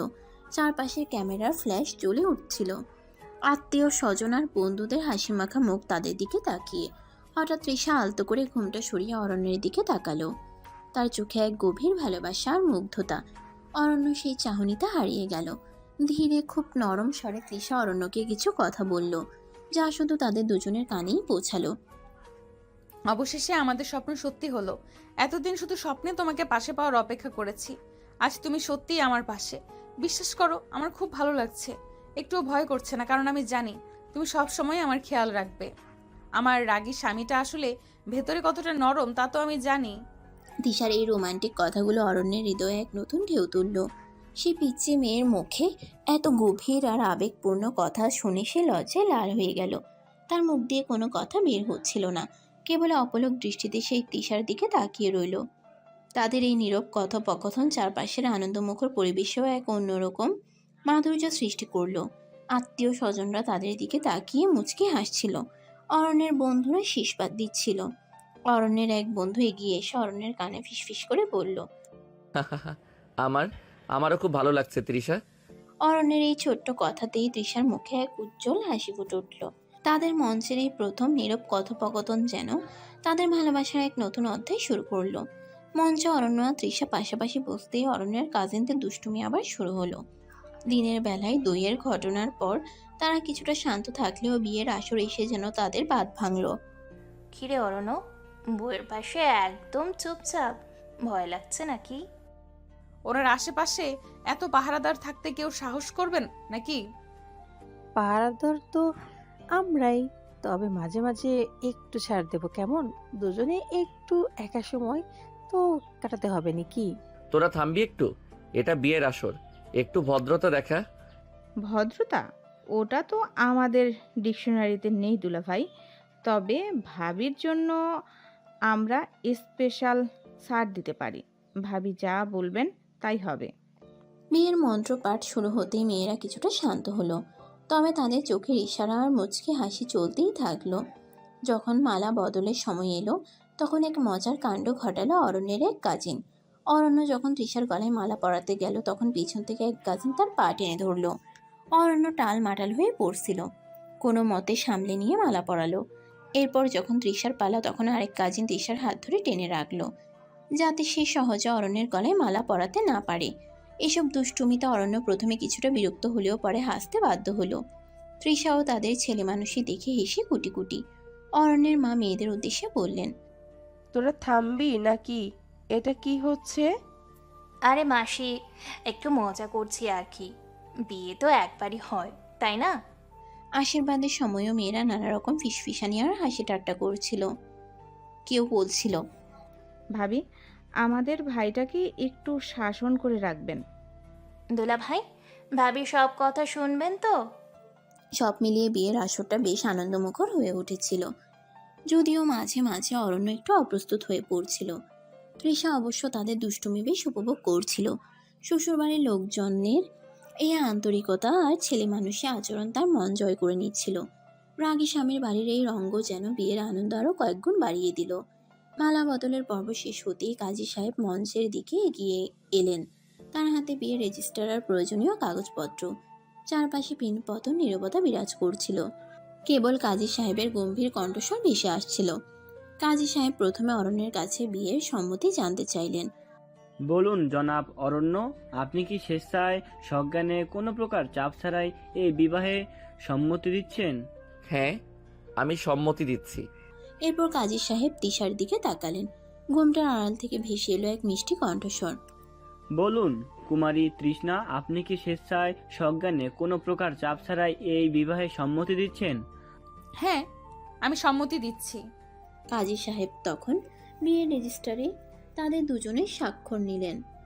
চারপাশে আত্মীয় স্বজনরা গভীর আগ্রহ নিয়ে তাকিয়েছিল সেই শুভ মুহূর্তটার দিকে। স্বাক্ষর পর্ব শেষ হওয়ার পর কাজী সাহেব তাদের স্বামী স্ত্রী হিসেবে ঘোষণা করলেন। আজ থেকে আপনারা দুজন বিবাহ বন্ধনে আবদ্ধ হলেন। আপনাদের দাম্পত্য জীবন সুখ ও শান্তিতে ভরে উঠুক। কাজী সাহেবের ঘোষণা শেষ হতেই চারদিকে আনন্দের বন্যা বয়ে গেল। হাততালির শব্দে মুখরিত হয়ে উঠল মণ্ডপ। আত্মীয় স্বজনরা এগিয়ে এসে নবদম্পতিকে শুভেচ্ছা জানাতে শুরু করলো। অরণ্য আলতো করে তৃষার দিকে তাকালো। তার চোখে কৃতজ্ঞতা আর ভালোবাসার গভীর চাহনি। তৃষাও ঘুমটার আড়াল থেকে অরণ্যের দিকে তাকিয়ে মৃদু হাসলো। তাদের অসম বয়সী প্রেম আজ এক নতুন পরিণতি পেল। রাগী স্বামীর জীবনে এলো এক নতুন সম্পর্কের বাঁধন, যা হয়তো তাদের দুজনের জীবনকেই নতুন রঙে রাঙিয়ে দেবে। কাজী সাহেবের আনুষ্ঠানিকতা শেষ হওয়ার পর অরণ্য অনুভব করলো তাদের দুজনের মাঝে একটি অদৃশ্য কিন্তু দৃঢ় বন্ধন তৈরি হয়েছে। সেই পিচ্ছি মেয়েটি আজ সত্যিই তার জীবন সঙ্গিনী। তাদের পথ চলা নতুন অধ্যায় শুরু হলো ভালোবাসার অঙ্গীকারে। কাজী সাহেবের আনুষ্ঠানিকতা শেষ হতেই চারিদিকে যখন খুশির রোল, ঠিক তখনই ঘটল এক অপ্রত্যাশিত হাস্যকর ঘটনা। অরণ্যের এক বন্ধু, যে কিনা একটু বেশি আবেগপ্রবণ এবং সবসময় সবকিছুতে বাড়াবাড়ি রকমের উৎসাহ দেখায়, হঠাৎ মঞ্চের দিকে ছুটে এলো। বন্ধুটি এতটাই উৎসাহিত ছিল যে সে নিজেই নাচতে শুরু করে দিল। অদ্ভুত সব অঙ্গভঙ্গি করতে লাগলো। তার নাচ দেখে প্রথমে সবাই একটু থতমত খেলেও কিছুক্ষণ পর হাসতে শুরু করলো। অরণ্য আর তৃষা মঞ্চে বসে একে অপরের দিকে তাকিয়ে মুচকে হাসছিল। অরণ্যের কাজিন মেয়েরা তো হাসতে হাসতে মাটিতে গড়াগড়ি দেওয়ার জোগাড়। হঠাৎ সেই উৎসাহী বন্ধু শুভ নাচতে নাচতে মঞ্চের খুব কাছে চলে এলো এবং অরণ্যের হাত ধরে টেনে তোলার চেষ্টা করলো। আরে বাবা, ছাড় তো আমাকে, আমি ওসব পারি না। আর এটা কোনো নাচের সময় নাকি? ও না পারলে জোর করে লাভ নেই, বরং তুমি তোমার নাচ চালিয়ে যাও, আমরা দেখছি। তৃষার কথা শুনে বন্ধুটি আরো উৎসাহিত হয়ে আরো অদ্ভুত সব নাচের স্টেপ দেখাতে শুরু করলো। তার উৎসাহ দেখে অরণ্যের অন্য বন্ধুরাও এসে তার সাথে যোগ দিল। মুহূর্তের মধ্যে বিয়ের মঞ্চের সামনে এক অদ্ভুত নাচের আসর জমে উঠল। তাদের কাণ্ড দেখে অরণ্য আর তৃষা দুজনেই হেসে কুটি কুটি। সিরিয়াস বিয়ের পরিবেশে এই অপ্রত্যাশিত নাচের অনুষ্ঠান যেন এক নতুন মাত্রা যোগ করলো। এমনকি গম্ভীর কাজী সাহেবও ঠোঁটের কোণে হালকা হাসি লুকাতে পারছিলেন না। অরণ্য ফিসফিস করে তৃষাকে বলল, এরা যা শুরু করেছে, মনে হচ্ছে আজ রাতে আর বাড়ি ফেরা হবে না। তাতে কি, বিয়ে তো একবারই হয়, একটু আনন্দ তো করাই যায়, তাই না? কিন্তু আমার তো আরো কয়েকটা বিয়ে করার ইচ্ছে আছে। তাই নাকি? বিয়েটা শেষ হোক, তোমাকে বোঝাচ্ছি, ওয়েট। সে হাসির রেশ ধরে বিয়ের বাকি আনুষ্ঠানিকতাও আনন্দ আর মজার মধ্য দিয়ে সম্পন্ন হলো। বিয়ের সকল আনুষ্ঠানিকতা শেষ, এবার বিদায়ের পালা। তৃষার এতক্ষণের হাসি মাখা মুখ হঠাৎ বিষণ্ণ হয়ে উঠল। বাবার হাত ধরে দাঁড়িয়ে তার চোখ ছলছল করছে। মায়ের আঁচল শক্ত করে ধরে ফুপিয়ে ফুপিয়ে কাঁদছে সে। এতদিনের চেনা আঙ্গিনা, ফেলে আসা স্মৃতি সব যেন আজ তাকে ব্যথিত করছে। অরণ্য এগিয়ে এসে তৃষার পাশে দাঁড়ালো। তার চোখেও এক ধরনের বিষাদের ছায়া। এই মুহূর্তে তৃষার মনের অবস্থা সে কিছুটা হলেও অনুভব করতে পারছে। তৃষার বাবা এগিয়ে এসে অরণ্যের হাত ধরলেন। বাবা অরণ্য, আজ থেকে আমার মেয়ে তোমার। ওকে নিজের মেয়ের মতো দেখবে। ওর কোনো কষ্ট যেন না হয়। ও এখনো অনেক ছোট, হয়তো নতুন পরিবেশে মানিয়ে নিতে একটু সময় লাগবে। তুমি ওর পাশে থেকো সব সময়। আমি কথা দিচ্ছি আঙ্কেল, আমি সব সময় তৃষার খেয়াল রাখবো, ওর কোনো কষ্ট হতে দেব না। তৃষার মা এগিয়ে এসে তার কপালে চুমু খেলেন। চোখের জলে ভেসে যাচ্ছিল তার মুখ। মা আমার, সাবধানে যাস। শ্বশুর বাড়ি সবাইকে আপন করে নিস। আর কোনো প্রয়োজন হলে আমাকে ফোন করবি, একদম মন খারাপ করবি না। তোমরা সাবধানে থেকো মা, বাবা, আমি তোমাদের খুব মিস করব। অরণ্য আলতো করে তৃষার হাত ধরল। বিদায়ের এই বেদনা বিধুর মুহূর্তে সে অনুভব করলো তৃষার ভেতরের কোমলতা আর তার পরিবারের প্রতি গভীর টান। ধীরে ধীরে তৃষা অরণ্যের হাত ধরে গাড়ির দিকে এগিয়ে গেল। তার চোখ তখনও অশ্রু সজল। গাড়িতে উঠে জানালার পাশে বসলো সে।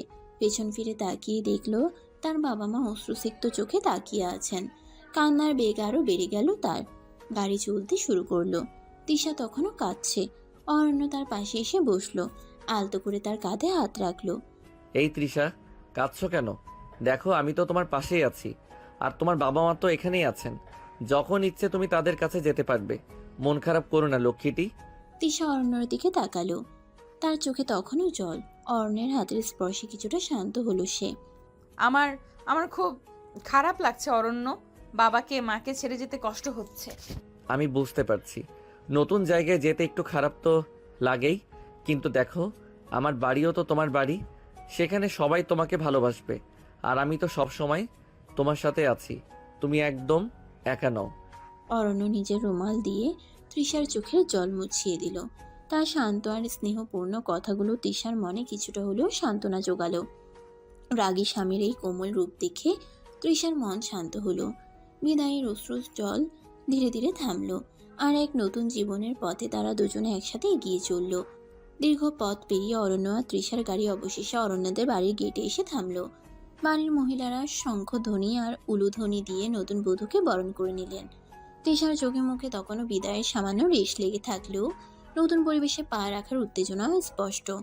অরণ্যের মা এগিয়ে এসে স্নেহের সাথে তৃষার হাত ধরে বাড়ির ভেতরে নিয়ে গেলেন। বাড়ির মেয়েরা তৃষাকে ঘিরে ধরলো, তার রূপের প্রশংসা করলো। এরপর সবাই মিলে তৃষাকে বাড়ির সবচেয়ে সুন্দর করে সাজানো ঘরটিতে নিয়ে গেল। তাদের বাসর ঘর। ঘরটি সুন্দর ফুল আর আলো দিয়ে সাজানো হয়েছে। মিষ্টি সুগন্ধে ভরে উঠেছে চারপাশ। তৃষাকে খাটের মাঝখানে বসানো হলো। অরণ্যের কাজিন মেয়েরা তখন দরজার বাইরে উকিঝুঁকি মারছিল আর ফিসফিস করে কথা বলছিল। যা ভেবেছিলাম ভাবি তার থেকেও বেশি সুন্দরী। আজ রাতে কি হবে ভাবলেই আমার হাসি পাচ্ছে। মেয়েরা দরজা সামান্য ফাঁক করে ভেতরে উকি মারছিল আর অরণ্যকে নানা রকম ইশারা করছিল। তাদের দুষ্টুমি দেখে তৃষার মুখ লজ্জায় লাল হয়ে গেল। সে মাথা নিচু করে বসে রইল। অরণ্য ঘরে ঢুকতেই মেয়েরা খিলখিল করে হেসে উঠল এবং নানা রকম টিপ্পনি কাটতে শুরু করলো। কি রে অরণ্য, আর তর সইছে না বুঝি? দরজা লাগিয়ে দে। হ্যাঁ হ্যাঁ, আর দেরি করিস না, ভাবিকে এবার একটু নিজের করে নে। তোরা যা এখান থেকে, এটা কোনো বলার কথা? মেয়েদের কথায় তৃষা আরও লজ্জা পেল। সে ঘুমটার আড়াল থেকে অরণ্যের দিকে তাকালো। অরণ্য তাদের কথায় কান না দিয়ে তৃষার দিকে এগিয়ে এলো। তুমি কি ক্লান্ত? একটু বিশ্রাম করবে? অরণ্য তৃষার পাশে বসলো। তাদের চারপাশে তখনও অরণ্যের কাজিনদের চাপা হাসির শব্দ ভেসে আসছিল। নতুন নীড়ে নতুন জীবনের প্রথম রাতে লজ্জা আর ভালোবাসার এক মিষ্টি আবেশ তাদের ঘিরে ধরল। বাসর ঘরটি যেন এক স্বপ্নপুরী। লাল গোলাপ আর সাদা লিলি ফুলের সুগন্ধে ভরে উঠেছে চারপাশ। হালকা সোনালি আলোয় ঘরটি মায়াবী এক রূপ নিয়েছে। খাটের উপরের চাদরটি মখমলের, আর চারদিকে ছড়িয়ে রয়েছে অজস্র রেশমের বালিশ। অরণ্য ধীরে ধীরে তৃষার পাশে বসলো। সেই পিচ্চি বউটি আজ তার জীবনের অবিচ্ছেদ্য অংশ। তার হৃদয়ে এক অদ্ভুত অনুভূতি, একদিকে আনন্দ, অন্যদিকে কিছুটা সংকোচ। তৃষা তখনও ঘুমটার আড়ালে ঢাকা, তার মুখ লজ্জায় রাঙা। অরণ্য আলতো করে তার ঘুমটা তুলে ধরল। তাদের চোখাচোখি হলো। সেই মুহূর্তে সময় যেন থমকে দাঁড়ালো।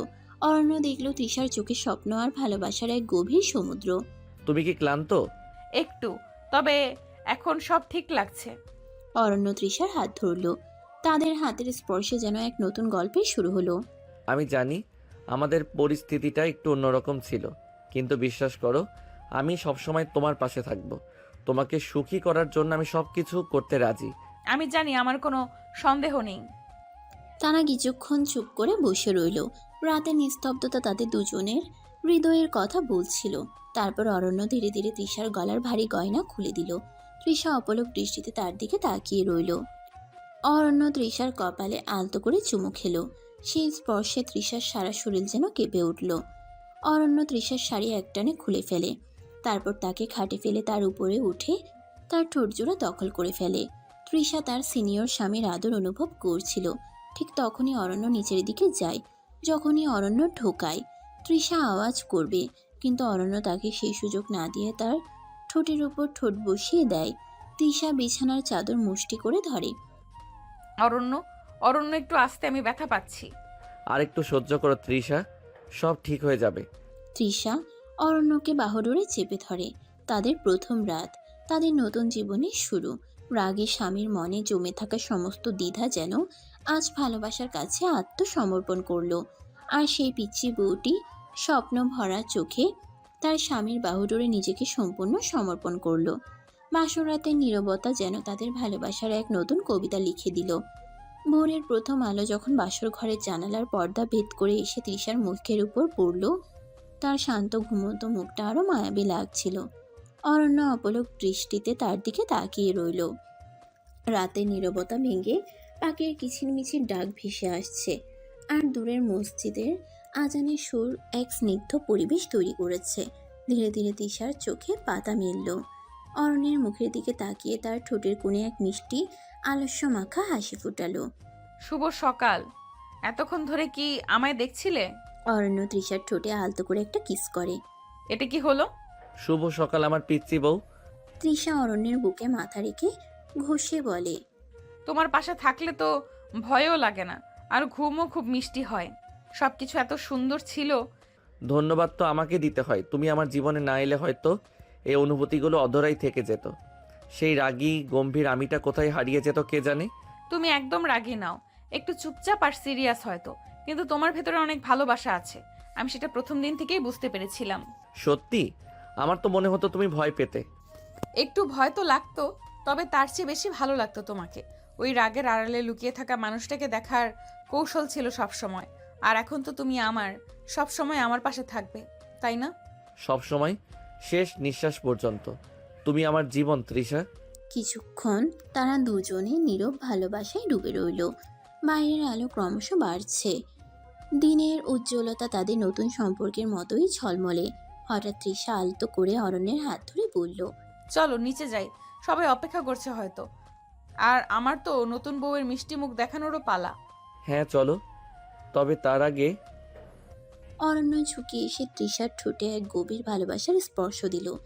তাদের প্রথম সকালের এই মিষ্টি চুম্বন যেন তাদের নতুন জীবনের জয়গান। হাত ধরে তারা বাসর ঘর থেকে বের হলো। নিচে আত্মীয় স্বজনরা হাসি মুখে তাদের জন্য অপেক্ষা করছিল। নতুন দিনের শুরুতে নতুন জীবনের পথে তাদের একসাথে পথ চলা শুরু হলো।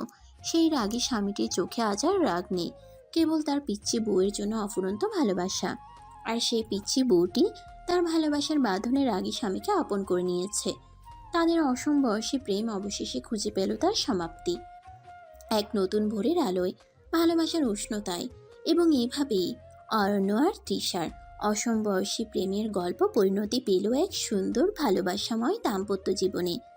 যে সম্পর্ক শুরু হয়েছিল কিছুটা অপ্রত্যাশিতভাবে, যেখানে ধীরে ধীরে জন্ম নিল গভীর অনুরাগ আর বোঝাপড়া।